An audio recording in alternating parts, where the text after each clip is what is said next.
everybody, welcome to the WhatCulture Gaming Podcast. I'm your host, Scott Tailford, joined by Rich. Hello. And joined by Ash. Hello. On Christmas Day! Whoa. Hello, ho, ho. Definitely recording this ahead of time and not at all on Christmas Day, which is the opposite of the joke that I was telling. But either way, Merry Christmas to you. And thanks for joining us. We're going to run down the year in review, the year that was, 2018. And so I kind of just rounded up a whole bunch of different news stories, certain big games that came out, different things that were released.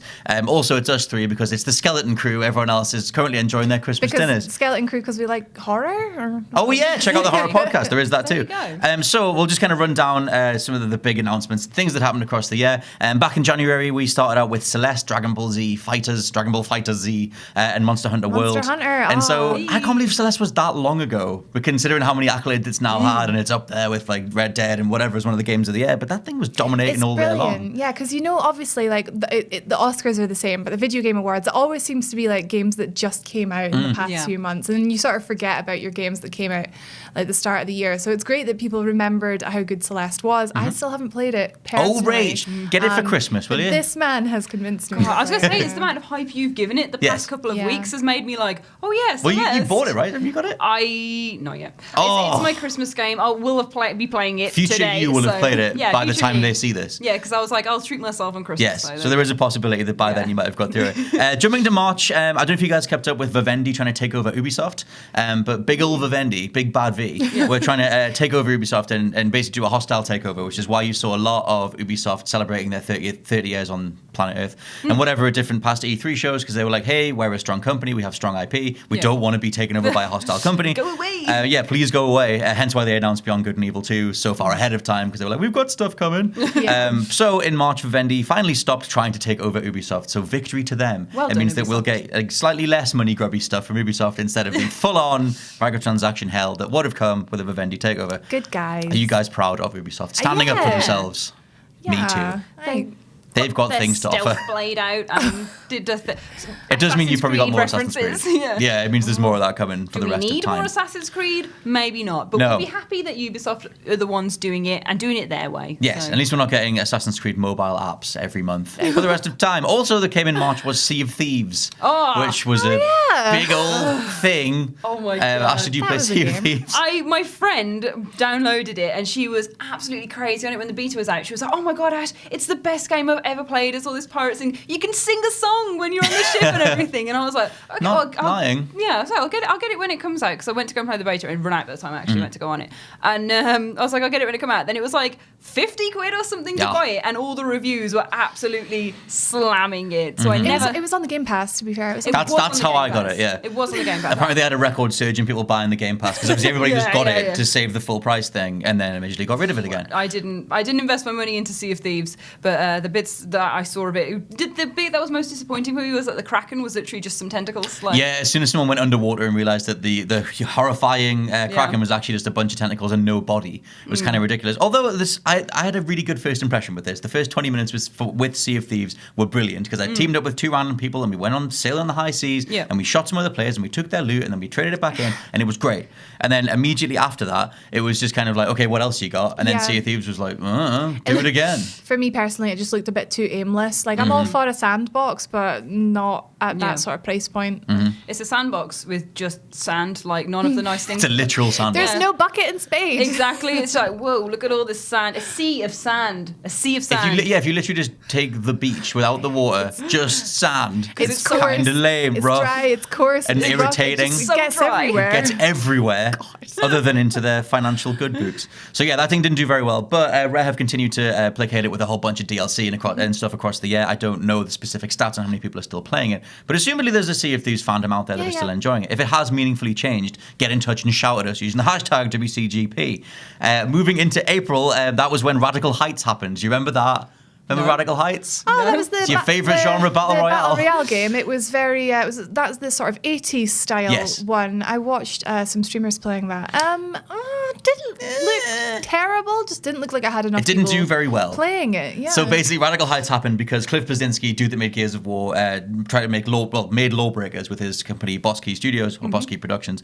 Made Lawbreakers. That was one of the biggest bombs of last year, and they just had a dwindling player base. There was literally about 15 people playing it every 24 hours. It was a hell of a thing. And so you can go online and read all about why that thing didn't go very well. And then in the wake of that, like Lawbreakers failed, and he was like, okay, we've got this other project that we've been working on all along. It's a battle royale game with a neon 80s like sort of sensibility. And everyone was like, this looks like a spreadsheet of what will sell brought to life. And he was like, no, it's a passionate thing. We've been working on it for ages. Understandably, that completely failed as well. And then sadly, Boss Key shut down as well, which is his own studio. But Cliff was like, I'm done. I'm sick of trying to make stuff and trying to make the next Gears of War. So I'm going to go home. That's a shame. I hate it when anything fails, to be honest. It's just like... Did you want more neon battle royale though? No, I didn't, but maybe someone out there did. If you wanted neon battle royale, you let us know, because clearly not enough people did. Also back in April was when the Belgian Gaming Commission declared that loot boxes were illegal, which is what came from Battlefront 2 at the end of last year.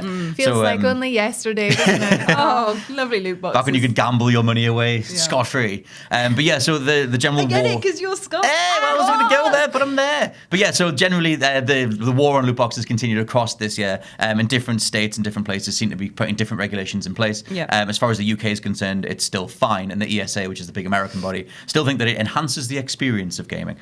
But Belgium and Belgians were some of the first people to say, actually, no, it's illegal, and it falls into the gambling bracket. Where do you guys land on it?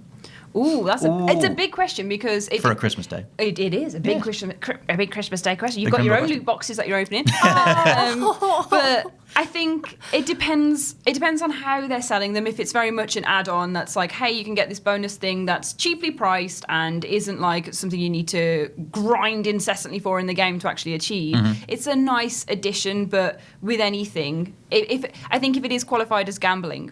And if it is seen that way, which it can be because it's investing your money into something that you're hoping to get out of it, it's like doing the slot machine, then it needs to be marketed as that. Yes. Maybe not illegal, but just marketed as please play responsibly. Do you think going forward in 2019, the solution, because the amount of money that loot boxes and these kind of recurrent spending methods make is astronomical, and so the industry's not going to let go of it with ease. And so what do you guys think of, like, say, the general sort of visualization of those things? Because like it becomes way more obvious what you're buying into. Is that a way to make it okay? People are wise to it now, I think. Like, for example, I had a massive phase of loot boxes in Overwatch and in the Elder Scrolls Online. Don't laugh at me. How much money did you spend? Too much money. Carry on. We heard about the mounts. We heard about we did. So many mounts. Well, that was World of Warcraft. Warcraft, it's not loot boxes. It's kind of all as bad as each other. So yeah, I had my phase and I really enjoyed it. Actually, I mean, I got what I paid for. I got this sort of like excitement of, am I going to get tat? Am I going to get something amazing? And was that not really like bad though? Yes, so I had my phase of it, and now I'm sort of wise to it. And there's just other things I want to spend my money on now. I prefer to, if it's an in-game purchase, I prefer it to be something like, I am spending my money, I will get this thing, as opposed to the random element of it. But there's still people who obviously love the whole gambling side of it. I mean, gambling itself is massive, as evil as it is, it's massive. So there will always be a market for it. I think, I mean, considering that, like, the way that it's gone this year is that you have lots of different states declaring different ways to make. I mean, it either is legal or it's illegal. I mean, we have different like. It's it's 18 over if it's gambling. So. Yeah, and so it's. I mean, I'm kind of waiting. I think 2019 will be the year where a definitive like mandate gets put in place across the board, because. Actually, sorry, just to hop in. If it's 18 plus, that's a really good point. If it's children's games that they're putting lootboxes in, like you know that they're just trying to manipulate a market that is taking. Mummy, I need more. I want more things. I Plus, need more Fortnite points. They accidentally attach their credit card to the account. Is that your posh child voice? Mummy, please. But I mean, even then, the 18 thing, like, that differs by region and stuff. So it's like different developers have talked about changing their games. Like Overwatch, I think, is released in a bunch of different states, depending on whether you play it in China or Belgium or here or wherever, because they have to disclose the drop rates of the loot boxes in China, because their government mandates that we need to know what ratio we're going to get the loot. And so even then, you've got developers potentially putting more time into developing, like, region-specific games. So something has to give at some point, even though they're making a cockload of money. So something else that came out in April, just for the sake of mentioning a big old game, was Spyro. 2018's Spyro the Dragon in 2018. Wait, that came out in that should totally qualify for Game of the Year, guys. It came out in November. Right, Are you okay? Have you had enough sleep? Spyro came out in November, mate. Did it? Yeah. Maybe that's when it was announced. It came out in April. It was God of War. I've even got the word announced written down, but I just read it as coming out. Either way, it's a 2018 game, so don't worry about it. It's definitely going to be in Game of the Year rankings. Did you guys like Spyro? Yes. It's been a long year. It has been a long year. We've definitely did a whole bunch of these in a row, and this is not Christmas Day. I loved Spyro, so that did eventually come out. It got delayed, which broke my heart, broke your heart as well. It did. I did a little tear. I did maybe 2 tears. But yeah, no, obviously, that was a series I was just desperate to see remastered because the first 3 games are the best. We tend not to talk about the 3 that followed The Legend of Spyro. Oh, with Elijah Wood. When he was an awkward teenager for a bit. They were okay. The last one was okay. The one where you got to play as Cinder as well, the 2-player one, that was okay. But anyway, the point being, as soon as Crash got remastered and as soon as I saw how good that looked, I was like, right, we need Spyro. Tell me about the skateboard level, because you described the skateboard level, and I don't even know what it is. Level of the year, game of the year. What do you do? Basically, like, as if you didn't think that Spyro was bonkers already, there is a level where in the third game you have to collect dragon infants. Okay. And there's a part of a level that has these 2 hidden dragons in it, and you win them by getting high scores on a skateboarding park, and it's brilliant. So you have to go around like doing flips and stuff. And is it just them doing Tony Hawk's? Yes. But better. Okay, yes. But good. better. So you'll go up the half pipe, you have to like flame all these lizards that have stolen the baby dragons. So you go up the half pipe, lizards. You get that one that's chilling up there, and then you go over through the tunnel and you go and get that one. It's honestly brilliant. And it was that level that you just used to replay over and over again. Well, I did anyway. No, same. Literally, I opened up the old game the other day just to play that level. I was like, I just want to go skateboarding. I want to do it right now. I like Hunter. I have a little bit of a crush on him. So is he the big cheetah He's tiger a big man? He's proper he's proper like HD now, and he has defined arms and legs now, and he has a defined face now. HD stand for like hot dog. We're joking. Are we though? Technically, he's a cheetah. Are we joking? Yeah, it's very true. When I say he was just lovely. He was lovely. I really liked Bianca the Spell Woman as well. I think it was like an awakening for me, living all these cat people. I was like, I'm a furry. That's what it is. I remember like Spyro 1 and 2. This is going on the internet. It is going on the internet. Anyway, talking about skateboarding things, there was a Metal Gear skateboarding minigame in Metal Gear Substance, which you guys totally missed out on, but it's like a punk rock surfer boy version of the Metal Gear theme. For me and the 10 people that know what that is, it was very good. But yes, you were right all those moments ago. God of War also dropped in April. Yes. And that was a bit of a thing. I still haven't finished it. Well, in the future, you might have finished it by then, so it's all right. But yeah, that dropped in April. It did 3 million copies in its launch weekend, which was some big old masterful thing. And so that was a bit of a thing. That was our Game of the Year one. Oh, no, sorry, that was the Video Game Awards Game of the Year, but I'll get to that later. Game of the Game, God of War was thrown around so much. Wasn't quite ours, was it? No, Red Dead Redemption 2 was ours, but you can watch a video for that. I don't want to do it. My Game of the Year is different. Again, I think my Game Yours of the Year... Yours is Pokemon. It's Pokemon. It's definitely Pokemon. Mine is Smash Brothers. Either way, though, the end of April might be Smash Brothers. Smash Brothers Ultimate is pretty good. But yes, April ended with the Nintendo Labo, which was the... we had a lot. So cute. It was... we had a lot of fun with the Labo, making little cardboard RC cars and banging them off each other. Scott, I've never seen... Right. Scott is a very happy person. Scott loves everything. Scott also hates everything. But in the case of Labo, I have never seen a happier, almost 30-year-old man playing with cardboard. It was the most adorable thing. I mean, I got married this year, but I had a lot of fun with Nintendo Labo. They're almost up there together. Aisha. The 2 things that mark Scott's year, marriage and Labo. They were both really good. And the little RC cars thing, me and Rich made them for each other, and then we just whacked into each other, and it was so brilliant. Cute. We put googly eyes on them, didn't we? Yeah. As a general rule, take this into 2019, everything is better with googly eyes. Yeah. Everything. Door handles, everything. And so, we made little googly-eyed RC cars, but you can also make like a cardboard piano, and there's a cardboard fishing rod, there's a cardboard everything, and it was delicious. It was amazing. And so, yes, that was what rounded off April. And just one thing I was going to mention as we move into May was Xbox released their adaptive controller, which is the...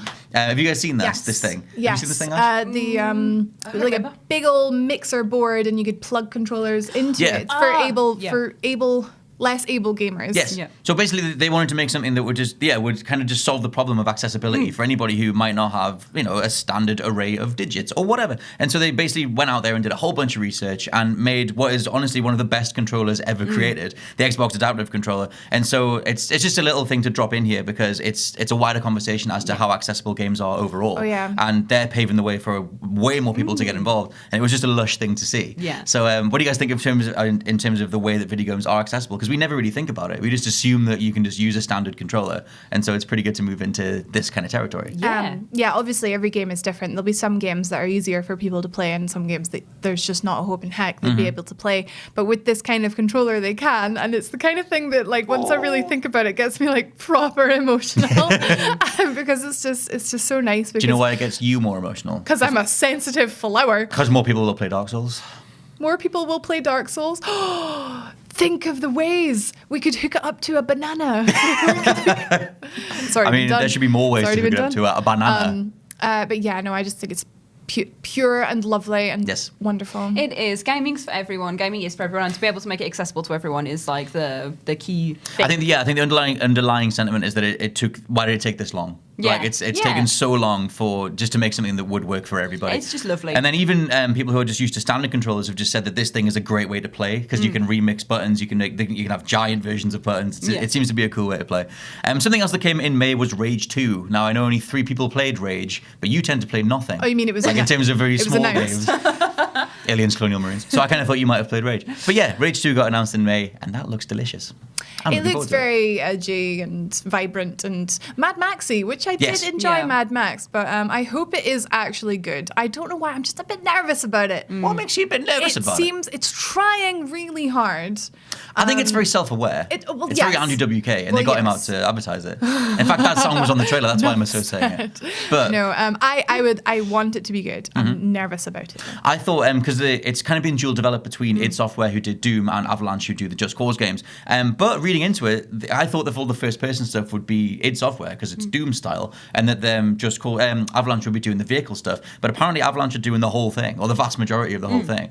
So I'm kind of interested to see how they take on board something that's a first-person, almost like arena shooter, looking at the way the combat works. Because that's not where their specialities lie. They've just done Just Cause and just did Mad Max. So there are things to come from them as far as putting those things together. Ready to see it. Hold off expectation. It'll be the game of the year. That's why I'm declaring it now. It'll be the game of the year. Oh, I hope so. Well, the Cyberpunk's coming out next year. Red Team Racing's coming out next year. So is the Medieval remake. That's game of the year. Oh, We're going to have this argument next year now. Bookmark this. Come back to it. Medieval is game of the year. Doesn't count as a thing from the New Times. Game of the year. It is an old thing. But also, as we move into June... Game of the year. It's not a thing. CTR is a fundamentally new game because it has online racing. But also in June... I mean, we'll see. This will be next year's Game of the Year discussions. But anyway, June was E3, and so I just dropped that in here as well. That was when E3 happened. There are way too many announcements to reel off in terms of everything from E3. But Sekiro got announced, the new property from Software. Gears of War 5 for the remaining Gears of War fandom, of which I am one of them. There's also Devil May Cry 5 got announced, and Doom 2. So, Rach, this is your time to shine. What do you want to see from the next From Software franchise? It goes to show, like, it goes without saying. It goes without saying. I'm excited about Sekiro. Yes. I was a little diva and I was like, oh, it's not Bloodborne 2. I don't care. Don't care. Looks okay. It looks fine. But I am so pumped for this game. Just the grappling hook looks amazing and I'm looking forward to having that dynamic. I was watching some early access gameplay of it. It looks like buttery smooth and so precise, like literally to the fact that you can like... the guy I was watching play it like dodged a spear by like millimeters and took no damage, and it's so perfect. I wonder if they've started prioritizing that more because of all the little gifs that came out of Bloodborne, where it was, or even like Dark Souls 2 and stuff, where it's like I dodged and then got hit anyway. It reminds me of like a complete contrast to Dark Souls 2, whereas like you'll be like the other side of the map and Smelter will still flatten you. But yeah, no, it looks brilliant. Actually, what I was even more excited, the highlight of E3 for me was Ori. Oh, really? The Will of the Wisps. So that had already been announced. Yep. But they had that piano. We got to see a little bit more of it though. They had that piano trailer, and I was actually, Ash, you're an Xbox fan. Have you played Ori and the Blind Forest? I haven't played Ori and the Blind Forest. Go play Ori and the Blind Forest. List. I've got such a long list of games. You take that list and you throw it away. You go play Ori and the Blind Forest. It's on the list, is what I mean. Okay, well, you still throw it away and just make a new like a label that just says Ori and the Blind Forest. It's on the Game Pass now. So. Yes. Is it? Okay. It's a beautiful thing. Future me will have played Ori and the Blind Forest by the time this comes out, and I'll make a tweet. I'll do a tweet. Good, yes, do that, because it's delicious, and Rach will love you for it. Okay. More than she does. More than I do. It's good. Beautiful. And so as we move into August, that was when Cyberpunk 2077 got its big old 45-minute gameplay demo. which was the thing that we sort of did various backflips and pops over. So this thing, like, we keep talking about it as coming in 2019, and hopefully, Lord willing, that maybe it will. Yeah. I but don't believe regardless, it. Like, I don't think I do believe it if I go to my core. It's too either. good to be true. I believe it. My little heart is there. It's going, please, you can do it. But the bits that they showed off, it seems like it's pretty far along. But obviously, CDPR want to take their time because of the way that The Witcher 3 had a bit of a weird, not rough launch, but they had to put up with a lot of people saying this thing's been graphically downgraded. It's not exactly how you advertised it and whatever. So this time around, CDPR were just like, look, we'll take our time. We'll show you exactly when we need to, when we want to, and we'll just, they publish and develop so they can take as long as they want. Yeah. What did you guys think of the gameplay that was out there so far? Oh, it looks fantastic. It looks good. It looks good. I'm just really excited for this game. It's got the cyber and the punk and the 2077 and everything. It's so good. Like it's just such a cool theme, and that it's based on tabletop, and it's taken that and takes all these RPG elements, and that everyone speaks in different languages and use a translator to listen to them, and it's just so magical. It's like Blade Runner meets Terminator and other scary robot things, and it just looks fantastic. And that it's CG Projekt Red, and that Witcher 3 is like the love of my life. It's like he gets around. How can you not love it? So this is going to be the science fiction version of Witcher 3, which I think is an incredible thing to say. It's almost like the Elder Scrolls and Fallout, but I have very much faith in this version of the Fallout. Like, CDPR seemed to be the phoenix rising from the ashes of Bethesda. Like it's just that everything that CDPR Witcher 3 does is potentially things that the other Scrolls games are kind of lacking. No, 100%. I think CD Projekt Red are everything that you want Bethesda to be. So I think that this why I'm so hyped this game, because I think it's everything I wanted. You're speaking at the pace that I usually do. I know, I'm so excited. Like, it can only be good for Elder Scrolls 6 because there will be that sort of bar set by Cyberpunk. Although Bethesda did say that that Starfield and the Scroll 6 will still use the creation engine. Of course. So it's probably just going to be a wireframe mesh at this point, but hopefully it'll be a workable product. Let me have my hope, okay? For now, you can have it. But yeah, so Cyberpunk 2077 looks pretty phenomenal. Yeah. I was a little bit gutted that it's not third person, because I adore that about The Witcher. I love third person combat models more than first person. I don't know. I'm hyped for the first person. Yeah? It's very much a craft your own story type game, Yes. and I like it when those are first person.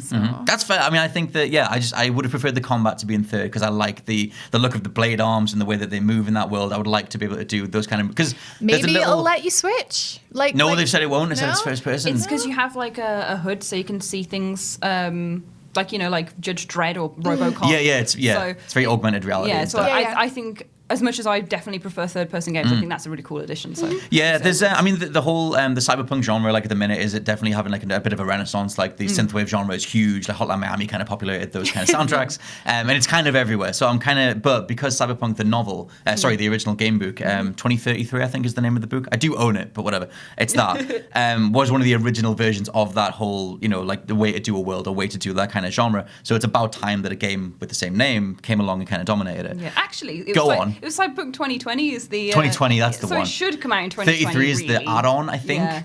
Super nerds. The game it's based on is 2020, so if it came out in 2020, I'd also forgive it for having an extra year of development and also being reminiscent of the first thing. Yeah, I put on, and there'll be a list going up very soon, which should be future.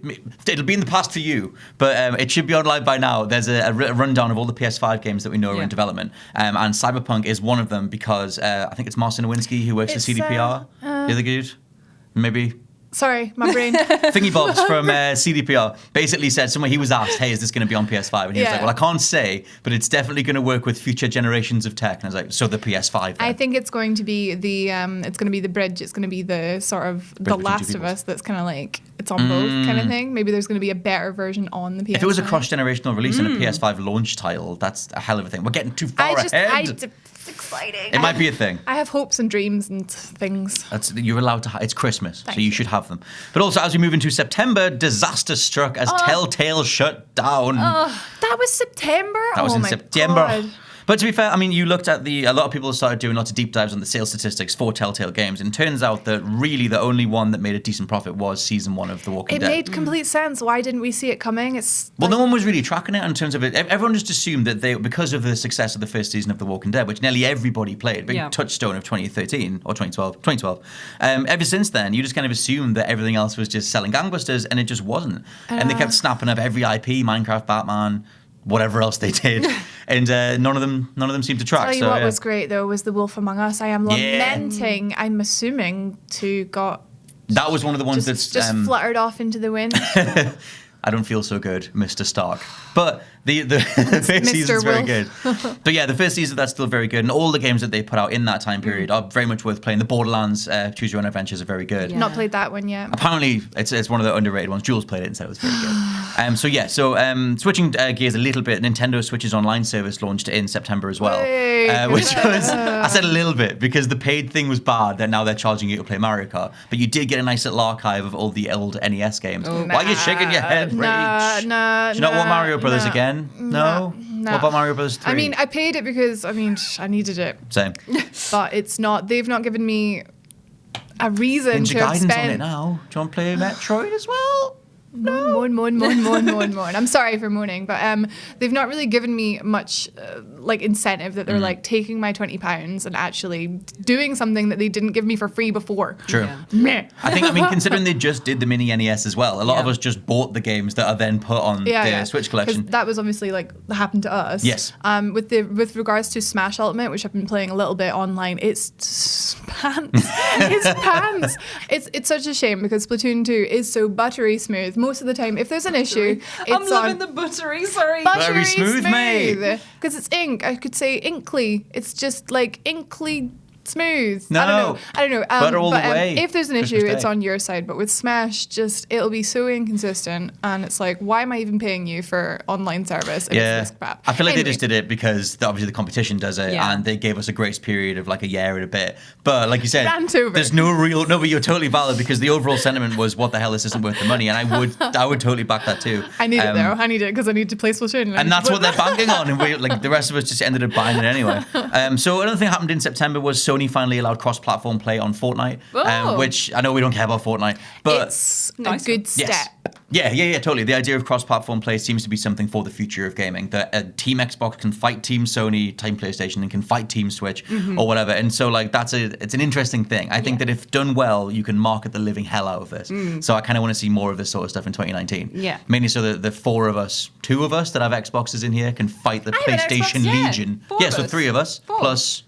Maybe it's just 3. It's Josh as well. Yes. Okay. So us 4 will take on the PlayStation army. I'm not playing Fortnite. Sorry. No, not at Fortnite. Good Lord, no. Maybe at The Last of Us 2. Actually, no, that wouldn't even be on Xbox. I don't know, but it won't be Fortnite. We are professionals who definitely professionals who have planned the sentiments ahead of time. But yes, so as we moved into October, that was when Red Dead Redemption 2 dropped, and which is a lovely thing that shouldn't have been Game of the Year, but it's fine. But also, Jimmy's backpedal just a little bit there. Hello, Scott. Did you not like Red Dead? I liked it a lot, but it wasn't Game of the Year. It's just not. It's not Game of the Year. It's fine, but it's no God of War. See the Game of the Year debate for more. But Scott Tilford, cowboy pooper honor. That's what the CV says. But also, so in October that was the thing. Red Dead Redemption 2 dropped, but alongside it came accusations of 100-hour weeks to get the game to be put together, due to an interview that came from Dan Houser. If you drill down that thing, turns out he was only really referring to a group of 4 executives who said, look, we just wanted to do 100-hour weeks for that extremely ridiculous crunch period. It was entirely voluntary. But obviously the giant media spin became, oh my God, everyone over at Rockstar's working 100-hour weeks. Chinese whisperers, isn't it? Kinda. And so, what do you guys think of the general sort of crunch culture around gaming? How many hours should you put in? How much should you sacrifice your own time? Because that's a hell of a conversation. I mean, game development is obviously... It's the same as any other job. It's the same as us sort of trying really hard to have a video done by the end of the day. It's at the end of the day, when you have a deadline, it has to be finished. But with games, we've seen a lot of games that have been obviously pushed back, postponed, that kind of thing. So I don't know why crunch culture is still such a big deal. I think it depends, because I think it depends how many, because sometimes it does just get inhumane. Like if those 100-hour work, because a lot of the reports that came out of Rockstar said that some people said that they felt like there was a pressurized environment and they felt like they had to work longer hours. And in 2018, being what it is, and I feel like mental health is at an all-time, everyone and their nana seems stressed these days. So you would think these sort of things would be trying to be phased out, crunch, like deadlines, that sort of thing. But at the end of the day, little Jimmy needs his Red Dead on October the 27th or whenever it was. Yes. And I mean, it's... We were the little Jimmies and we were buying Red Dead and it was good. But the crunch culture thing, definitely, I think... It's not necessary to stress people out that much, like you say. Ooh, sorry, tinsel just gone into my Getting hand. attacked by Christmas decorations. This is obviously very easy to say from people who don't make games. Yeah. But so we don't know exactly I mean, how we've stayed back a few hours to get stuff done, and nowhere near 100-hour weeks or anything even close to that. But I think that it's all going to come down to the mentalities that are present at those particular workplaces. Like, do you want to be doing that? Yes, fine, go and do it. Yeah. If not, brilliant. You know? That would be my take on it, because that was the thing, was that Dan Houser said that him and he reeled off like 3 other executives, it was their choice to do it. Yeah. And so it's all going to come down to personal choice. Yeah, which is the main point of Yeah, and it obviously you want to look after the general mental health and general well-being of the rest of the That is very workforce. important. Yeah. So it's kind of a bit of a mix, but regardless, that thing got blown up into, oh my God, the whole studio did 100-hour weeks, and just for the sake of quelling that is not the case. At least providing Dan Houser's telling the truth, which I'm going to assume that he was. So that was how October kind of shook out. In terms of something that didn't go anywhere near as well as Red Dead Redemption 2, Fallout 76 was in November, and that was a big old pancake of as of nothing. today, it's now like $12.99 or something. When was the last time you guys played it? Was it just before we covered it? Yeah. Ashley and I played the beta, didn't we? Yeah, we did. Did you have the fun I with did the have thing? fun. I did. Yeah, hold my hands up. We had an all right time because we Good. were sorting it out. We were checking everything out. It was all right, but it was messy. And it was a bit messy. continued to be messy. I disagree. It was empty. Yes. Which is messy. There was no mess because there was nothing there. No, I mean, just listening to Rich obviously talk about how much fun he's having with his friends. Rich is loving it, yeah. I do agree. Like, games are subjective, aren't they? Just Not because it wasn't for me necessarily. doesn't mean it's not for you. Doesn't mean it's not for someone else. But the overall, There were some objective qualms, though. the overall majority. Yes. Like, I mean, it's sometimes if you're getting disconnect issues and if the whole game is riddled with microtransactions and all that kind of stuff, there are some things that could be filed away as just objectively not good. oh, did you hear about the DLC? So did. they've dropped the price of the game, and the DLC is still, well, how much is it? Like 30 It's quid? expensive. It shouldn't be expensive. It's like, oh, yeah, we're really sorry for messing up this game, but here's some more money and we'll give you another And plus, bug-addled thing. throwing more logs on the trash fire that was that game's launch period, like they had the whole thing where people who had splashed out for the special edition, and they got sent the wrong type of bag. Oh, the Oh, bags. yeah. And so they What tried was to, it like- they called it the It's like the canvas. Well, they advertised the canvas bag like a decent military canvas bag, and then they supplied people what literally looked like a rubbish bag, like just a garbage bag. And then they said, and then their apology thing was like, oh well, sorry, we changed it because of Baggate. manufacturing costs. That was it, Baggate. Baggate. it, yeah. And it was like, well, you can't advertise one thing and then do something else, so that's not the best. And then, like you said, the game price has been reduced, but the DLC's been ramped up. And they also have a Christmas pack where it's about £12 for a bunch of little icons. So if you want some overpriced icons, Do you get a hat? you don't get a hat. Do you get a nice You might get enough things in the game to buy a hat, but I don't even think that was the case. You start with a party hat at the very least. True. So You they give you do. something. They give you something. It That was was one of good the most fun. hilarious things, though, was they gave you some in-game currency as like recompense for, oh my god, we messed up the launch, and also like, we're going to sort out the bags and everything. But the money that they gave people as recompense wasn't enough to buy an in-game bag. So it still wasn't the best. So it's Bags. like, Bethesda, sort your life out in 2019. Have a word with yourself. And so, yeah, that wasn't exactly the best November. November was also when that Diablo Immortal thing was announced at BlizzCon, which is when that dude was like, is this a badly timed April Fool's joke? And that kind of all blew up as well. So yeah, it was well timed. We got Diablo 3 on the Switch on like the 3rd of November, and Yes. then later on in the month, obviously, it was announced there would not be Diablo 4. There would be Diablo Immortal. Immortal. Yeah. And I love everything. I was immediately like, oh cool, I'll play it. And then I sort of stopped and I went, I would have rather had Diablo 4. Wait a minute. What is this game on mobile? What is it? Hello? What is this? I think, when we initially covered it, because it's very easy to look at that thing and go, it's fan entitlement gone mad, which it still is for the vast majority. But if you look into the way that game was developed, the way that, Blizzard have partnered with a different Chinese company to make a knockoff version of something that was already in motion. Clearly just been made for money. Yes, to just bolt the Diablo property onto. Not for people. Yeah, so it's like, I think both sides of that coin need to be addressed, because gamers are some of the most entitled people ever. The way that we talk about our franchises and properties, like you said before about Bloodborne 2, and I'm totally that way with, like, if they did anything with Metal Gear, I'd want it to be in a certain way. And so, like, there are things like that. But I think both sides of that coin need to be addressed, even though the reality of Diablo Immortal is kind of like a cash grab. And I will play it though. I'll play it. Will you play it though? I will play it though. I don't know. So yeah, as we got to December, that was when the PlayStation Classic launched, which was a bit of a rough launch, you might say. It's a nice idea. It's a beautiful little thing. Nice And idea. when we had lunchtime sessions on Tekken 3, which is great. Yes. I always win. No one's Yeah, I ever, Ben lost Ryan ever, and I- ever going to beat me. But Ben Ryan and I were playing Resident Evil. You did? And Yeah. I was like, oh, I know this bit. This is the bit when the dogs come out. And I was like, I'm ready for it. Had a swig of my tin of juice and was not ready for it. Tin of juice went everywhere. It's still so good. There's some pros and cons to that thing. I like its form factor. I like that it's like whatever ratio size it is. I think it's a nice little thing. 4x3, I guess. Yeah, but it's in terms of like it's a 1:6 size, like whatever. It doesn't matter, whichever like reduced size. Oh, I see. I got you. Yeah. But either way, it looks like a very nice little thing. And so the game selection obviously isn't ideal. But for me, I could always defend it in terms of they didn't put Crash or Spyro on it because they want you to buy the remasters. Yeah. And so the things that are on there, like Resident Evil, Metal Gear, Final Fantasy VII, are solid. Metal Gear Solid. I just remember. I see what you did there. I just Christmas remembered Metal Gear. They have the Kodak on the back. The back of the cardboard box. So little things like that are great, and that's where you kind of see them go, okay, like we've really considered this, and it's great. But having now played the full like array of games that are on there, Final Fantasy VII runs like hell, and like whenever you come out of a battle, the sound actually like does like a record scratch type thing because it barely loads the next instance. So it's bad, and that's a shame. It's a real shame. We were just talking about how we'd never played Final Fantasy VII. Yeah. Don't play that this version could of have it. been our chance. Oh, I'll note God. it. Yeah, it's not like it's not Record available on literally everything else. Shut up, Scott. Go buy a phone. It'll be on there. My excuses. It's on the floor right now. It's literally everywhere. You can play Final Fantasy VII wherever you need Yeah, to. there it is.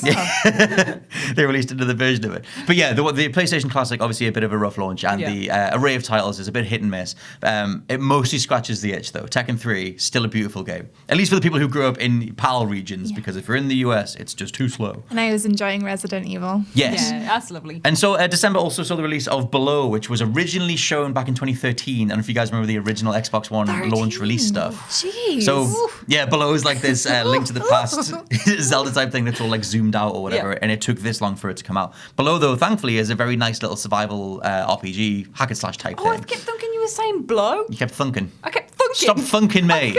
Oh my god, I'm covered in tinsel again. Not on Christmas Day. I kept thinking you were saying blow, but below. No, Yeah. Below, not Jonathan Blow. Below eventually came out in December alongside Ashen, and both of those games went on the Game Pass. And so you dove straight into Ashen because it's that Souls again. And so how is Ashen? Ashen is lovely. Good. It's Thank so you. good. Oh, Ash. Not you. It's basically, it is very Soulsy. It has the same sort of combat weapon kind of mechanics, but it has a map. What? There's a Oh map. my god! And it's all about like doing various quests for people in the village and then bringing them back to your village, and they start to build up your village, and Yes. it's just so lovely It's and kinda pure like- and so difficult. Yes. I So saw you different. fall off a cliff. But it's kind of like, because it's almost as if they looked at Souls and went, okay, the bonfire mechanic is cool. People like resting at bonfires and sort of recouping themselves. Okay, what if we made that into more of a game mechanic, which is a nice idea. And I also like that you have an AI companion at all times as well. So you're never completely alone against the elements. I got rid of him. I was like, mate, You just kick him off a cliff. Get stuffed. I want to get good. And then apparently that was the wrong thing to do. You're was. meant to have someone with you because Yeah. apparently it's so difficult. I did that style thing in the new Kirby because you're supposed to play that as like a team of 4 people, and I just didn't want to. The game that you're meant to have 4 Kirby. Yeah, to hell with that. I want to play a Kirby game, not some weird party for the 3-year-olds thing, even though that's what Kirby is. But still, I don't just go into that game and just kill my partners until it's just me, because that's how you play Kirby. Four Kirby's? No, the real Kirby's right there. It's his little turtle friend or whatever. No, Four Kirby buddies. Kirby Slaughter on Christmas Day. Wow. That's the way it should be. This is Wow. horrid. Please go and love your Kirby's and your Kirby It is horrid, but I have 2 positive things left alone for the rest of the year's announcements. So we had the Video Game Awards in December, which was a whole bunch of different things. Lovely. Celeste won Best Indie Game, won Best Game for Change. The overall Game of the Year went to God of War, which was good to see.